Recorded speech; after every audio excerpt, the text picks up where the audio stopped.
এ দৃশ্যই বলে দেয় নিজ গৃহে ফেরার আনন্দ কতখানি। লেবাননের দক্ষিণাঞ্চলের সীমান্ত এলাকা থেকে ইসরায়েলি সেনা প্রত্যাহার করায় বাড়িতে ফিরতে শুরু করেছেন বাস্তুচ্যুত লেবানিজরা। গুরুত্বপূর্ণ চেক পয়েন্টগুলোতে ভিড় করছেন বাসিন্দারা। দীর্ঘদিন পর বাড়িতে ফেরা, প্রিয় মানুষদের সঙ্গে দেখা হওয়া, সব মিলিয়ে মিশ্র অনুভূতি কাজ করছে তাদের মধ্যে। যদিও ইসরায়েলি হামলায় ধ্বংসস্তূপে পরিণত হয়েছে লেবাননের দক্ষিণাঞ্চল।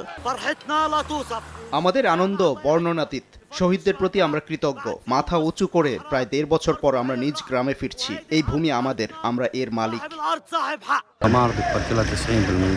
আনন্দ বেদনার এক মিশ্র অনুভূতি হচ্ছে।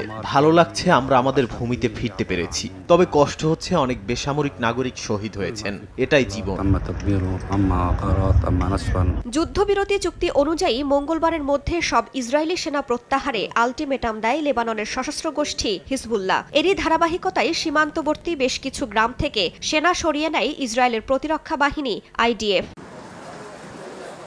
তবে সময়সীমা শেষ হলেও এখনও লেবাননের দক্ষিণাঞ্চলের গুরুত্বপূর্ণ ৫টি কৌশলগত পয়েন্টে অবস্থান করছে নেতানিয়াহুর সেনারা। পুরোপুরি সেনা প্রত্যাহারে অস্বীকৃতি জানিয়েছে ইসরায়েল। দেশটির পররাষ্ট্র দফতর জানায়, এসব স্থানে সেনা মোতায়েনের মাধ্যমে হিজবুল্লাহ কোনো আইন লঙ্ঘন করলে তার বিরুদ্ধে কঠোর ব্যবস্থা নেওয়া হবে।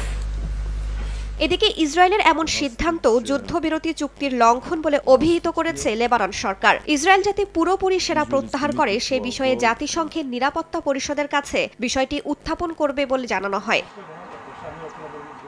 গত বছর নভেম্বরে লেবানন ইসরায়েল যুদ্ধবিরতি চুক্তি কার্যকর হয়। যুদ্ধবিরতির অধীনে জাতিসংঘের শান্তিরক্ষীদের পাশাপাশি দক্ষিণাঞ্চলে লেবাননের সামরিক বাহিনী মোতায়েনের কথা ছিল। তবে ইসরায়েলি বাহিনী সেনা সরাতে ৬০ দিনের সময় চাইলেও পরে ১৮ ফেব্রুয়ারি পর্যন্ত থেকে যাওয়ার ঘোষণা দেয়। এই সময় বারবার চুক্তি লঙ্ঘন করে ইসরায়েলি সেনারা লেবাননে হামলা চালায়। রাইসা জান্নাত, সময় সংবাদ।